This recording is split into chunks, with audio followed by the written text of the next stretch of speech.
अस्सलामुअलैकुम उनसा डिजिटल के नाजरीन, कैसे हैं आप लोग। उम्मीद करती हूँ कि सब लोग खैर खैरियत के साथ होंगे और अपना भरपूर ख्याल रख रहे होंगे।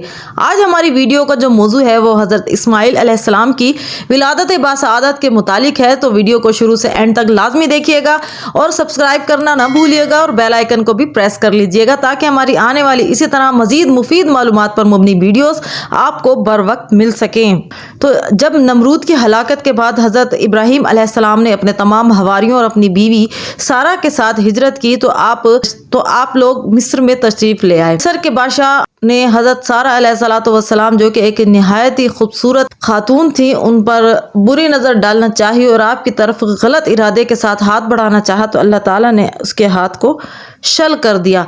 और इस कदर उसके हाथ में तकलीफ थी कि वो ये जान गया कि आप कोई निहायत ही एक मुकद्दस हस्ती हैं, तो उसने अपनी एक हाजरा नामी कनीज़ को आपकी खिदमत बासआदत पर मामूर कर दिया और वो हमेशा फिर आपके साथ रहने लगी। फिर आप लोगों ने बैतुल मुक़द्दस की तरफ सफ़र फरमाया और आपको वहाँ पर रहते हुए 20 साल गुजर चुके थे, लेकिन औलाद की सआदत से महरूम थे। तो हज़रत सारा रज़ी अल्लाह तआला अन्हा ने अपनी कनीज़ हज़रत इब्राहीम अलैहिस्सलाम को हिबा किया और आपने ये ख्वाहिश जाहिर हो सकता है कि अल्लाह ताला हज़रत हाजरा अलैहिस्सलाम के बतन पाक से ही उनको औलाद नसीब कर। जब हज़रत हाजरा रज़ी अल्लाह तआला अन्हा से हज़रत इस्माइल अलैहिस्सलाम पैदा हुए तो हज़रत सारा रज़ी अल्लाह तआला अन्हा रश्क करने लगी और आपको बहुत ज़्यादा गुस्सा आया। आपने ये कसम खाई कि मैं हज़रत हाजरा रज़ी अल्लाह तआला अन्हा के जिस्म के 3 अज़ा काटूंगी। तो हज़रत इब्राहीम अलैहिस्सलाम ने इस कसम को पूरा करने के लिए हज़रत हाजरा रज़ी अल्लाह तआला अन्हा को हुक्म दिया कि वो नाक सिलवाए और कान सिलवाए और ख़तना भी करवाए।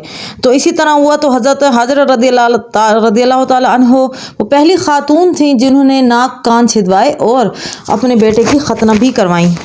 फिर हज़रत सारा रज़ी अल्लाह तआला अन्हा ने हज़रत इब्राहीम अलैहिस्सलाम से मुतालबा किया कि इन माँ बेटे को मेरी आंखों से ओझल करो। तो हज़रत इब्राहीम अलैहिस्सलाम हज़रत हाजरा और हज़रत इस्माइल को लेकर रवाना हुए और इस बेआबो गया वादी में उन्हें ठहराया जहाँ से अब मक्का मुकरमा का शहर आबाद है। कहते हैं कि इन दोनों हज़रत इस्माइल अलैहिस्सलाम दूध पीते बच्चे थे और जब आप इस वादी में छोड़कर वापस हुए तो हज़रत हाजरा रज़ी अल्लाह तआला अन्हा ने इनका दामन थाम लिया और बोली, इब्राहीम हमें परेशानी की हालत में अकेले और तन्हा छोड़कर कहाँ जा रहे हैं। तो हज़रत इब्राहीम अलैहिस्सलाम खामोश रहे और हज़रत हाजरा ने पूछा कि ए इब्राहीम, अल्लाह ताला का हुक्म है? तो आपने फरमाया कि हाँ, और खामोश हो गए। हज़रत हाजरा रज़ी अल्लाह तआला अन्हुमा ने कहा कि अगर ये मेरे रब का हुक्म है तो फिर वो हमें ज़ाया नहीं करेगा। तो देखा आपने कि हमारी असलाफ जो थे उनके किस कदर मजबूत तवक्कुल था रब करीम अज़्ज़ा वजल की ज़ात पर। कि इस तरह की अफरोज़ वाक़यात सुनने के लिए हमारे साथ बने रहिएगा। अपना ख्याल रखिएगा। अल्लाह हाफिज़।